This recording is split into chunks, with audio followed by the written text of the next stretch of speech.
ये कहानी है एक किसान और उसके जादुई घड़े की।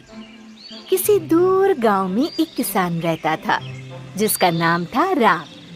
राम बहुत ही अच्छा और समझदार आदमी था। उसकी 5 एकड़ जमीन थी। अच्छा किसान होने के बावजूद भी उसके खेत में वो अनाज नहीं उगा पा रहा था, जबकि बाकी किसान फसल की कटाई भी करते और बीज भी बोते। राम हर रोज कुदाल चलाता और चलाता, पर उसकी जमीन बंजर ही रहती। ओ राम, तुम हर रोज क्यों कुदाल से खोदते हो? इस जमीन ने तुम्हें आज तक अनाज का एक दाना भी नहीं दिया। तुम्हें ये जमीन बेचकर किसी और जगह नई जमीन खरीदनी चाहिए। मगर भाई, ये जमीन तो मेरे पुरखों की है और वो इसी जमीन पर खेती किया करते थे। मैं जरूर कोई गलती कर रहा हूँ, पर मैं कोशिश करता रहूंगा। मेरी शुभकामनाएं तुम्हारे साथ है भाई। राम किसी भी कीमत पर अपनी जमीन नहीं बेचना चाहता था। उसने कई दिन तक खाना भी नहीं खाया, सिर्फ फल ही खाता था। राम ने हिम्मत नहीं हारी। वो हर रोज कुदाल चलाता रहा। मैं तब तक कुदाल से जमीन खोदता रहूंगा जब तक मेरी जमीन कोई अनाज नहीं उगाती। मैं हर साल बीज बोता हूँ, आखिर ये बीज जाता कहाँ है? राम कुदाल चलाता रहा। मैं बहुत थक गया हूँ। राम ने पूरे खेत में कुदाल चलाई। आखिर दोपहर के समय उसने आराम करने की सोची। भूखा होने के कारण राम कुदाल नहीं चला पा रहा था। वो अपना काम रोकने ही वाला था कि उसकी कुदाल जमीन में किसी चीज से टकराई। ये क्या है? ये आवाज तो किसी धातु की लगती है।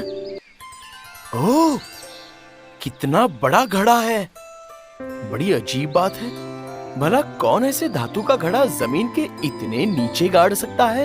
ये तो हद ही हो गई। राम को लगा कि उसकी इतनी कड़ी मेहनत बिल्कुल बेकार गई है। उसने अपनी कुदाल घड़े में फेंकी और पेड़ की छांव में जाकर बैठ गया। अब तो मुझे ये जमीन बेच ही देनी चाहिए। मैं कब तक ऐसे भूखा रहूंगा? ये बंजर जमीन मुझे कभी कुछ नहीं दे सकती। राम पेड़ की छांव में आराम से बैठकर फल खाने लगा। उसे भूख बहुत ज्यादा लगी थी और फल थे बहुत ही कम। वो घंटों वहां बैठकर अपनी जमीन के बारे में सोचता रहा और उदास हो गया। उसे पता था कि उसे अब जमीन बेचनी ही पड़ेगी, क्योंकि उसके पास कोई और रास्ता था ही नहीं। मुझे हिम्मत नहीं हारनी चाहिए। ये पुरखों की जमीन मुझे बेचनी ही होगी। मुझे अंधेरा होने से पहले घर चलना चाहिए। राम अपनी कुदाल लेने जैसे ही घड़े के पास पहुंचा तो वहां का दृश्य देखकर वो हैरान रह गया। ये क्या? ये यहाँ किसने रखा होगा? मैं तो सारा दिन यहीं पर था। राम ने देखा कि घड़े में 100 कुदालें थी, जैसी उसके पास थी। वो समझ नहीं पा रहा था कि इनमें से उसकी कुदाल कौन सी है। ये नहीं हो सकता। क्या ये जादुई घड़ा है? मुझे और कोशिश करनी चाहिए। राम ने वो 100 कुदालें बाहर निकाली और घड़े में एक अंगूर का दाना रखा। उसे अपनी आंखों पर यकीन नहीं हुआ जब एक अंगूर का दाना 100 अंगूर के दाने बन गए। ये तो सचमुच जादुई घड़ा है। मुझे तो अब भी यकीन नहीं हो रहा है। इसे घर ले चलता हूँ। ये तो बहुत ही भारी है। इसके लिए रस्सी लगेगी। राम ने रस्सी का एक छोर घड़े से बांधा और दूसरा अपनी कमर से। फिर वो घड़े को घसीटता हुआ घर की ओर चल दिया। रास्ते में वो सोचता रहा कि घड़े में और क्या-क्या चीजें डाली जाए। सबसे पहले मैं एक अंडा रखता हूँ। वैसे भी मुझे बहुत भूख लगी है और मैं सिर्फ फल ही तो खा रहा हूँ। राम तुरंत बाजार गया और अपने बचाए हुए पैसों से एक अंडा खरीदा।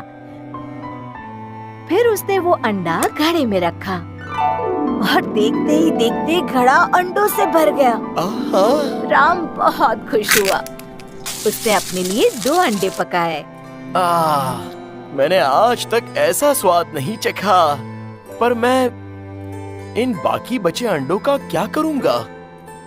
ओह, मैं ये अंडे बेचकर पैसे कमा सकता हूँ। तब राम को समझ आया कि ये घड़ा उसे खाना ही नहीं बल्कि पैसे कमाने में भी मदद कर सकता है। सारे अंडे बेचने के बाद राम ने घड़े में कई प्रकार की वस्तुएं डाली। जब उसे कपड़े की जरूरत पड़ती थी तो वो एक छोटा कपड़े का टुकड़ा घड़े में डालता। तुरंत घड़ा उसे 15 लोगों के लिए कपड़ा दे देता। अगर उसे कमीज की जरूरत पड़ती तो घड़े में एक कमीज रखता और घड़ा उसे 100 कमीज देता।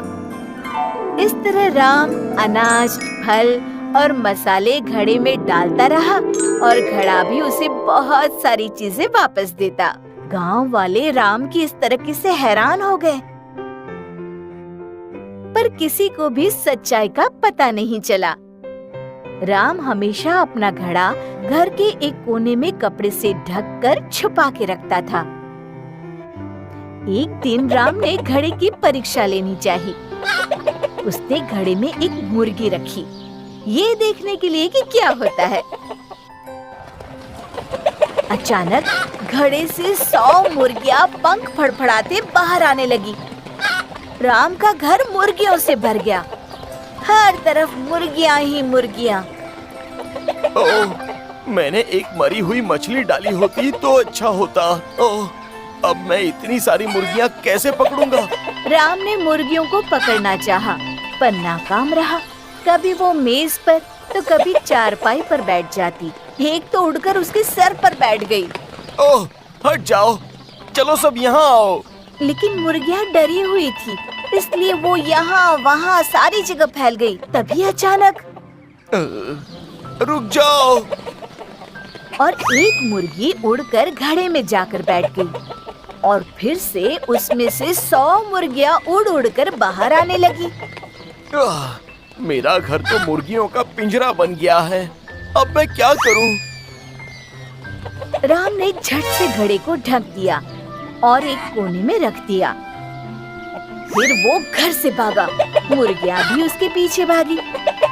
गांव वाले इतनी सारी मुर्गियां राम के घर से बाहर निकलते देखकर हैरान हो गए। इतनी सारी मुर्गियां?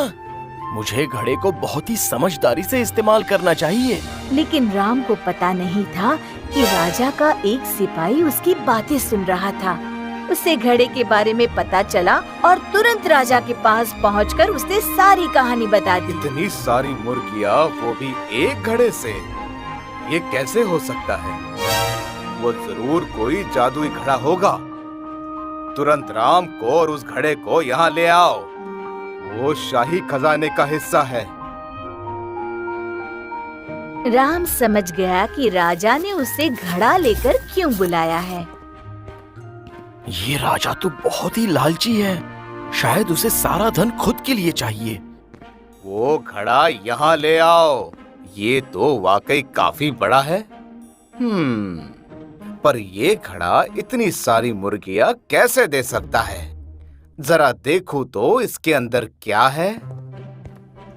अरे नहीं, रुकिए। पर बहुत देर हो चुकी थी। जैसे ही राजा ने घड़े के अंदर झांका, वो फिसल गया और घड़े में गिर गया। अब अंदर से 100 राजा घड़े से उछल उछल कर बाहर आने लगे। इससे पहले कि कोई कुछ कह पाता, वो सब आपस में लड़ने लगे। ये मेरी राजगद्दी है, हट जाओ वहाँ से। नहीं, ये मेरी है, मैं राजा हूँ। नहीं, ये मेरा राज्य है। पूरा राजमहल राजाओं से भर गया। अरे अपने राजा को बचाओ। हाँ, पर इसमें से असली राजा कौन है? सिपाही अपने राजा को नहीं पहचान पाए और राजा एक दूसरे से लड़कर मर गए। पूरा राजमहल शोक में डूब गया, क्योंकि अब राज करने के लिए राजा ही नहीं बचा था। राम को अपनी गलती का एहसास हुआ। वो दौड़कर घड़े के पास गया और उसे जमीन पर पटक दिया। पर अब राम के खेत में फसल लहरा रही थी। उसने खेती बाड़ी शुरू की और खुशी खुशी मेहनत करके जीवन जीने लगा।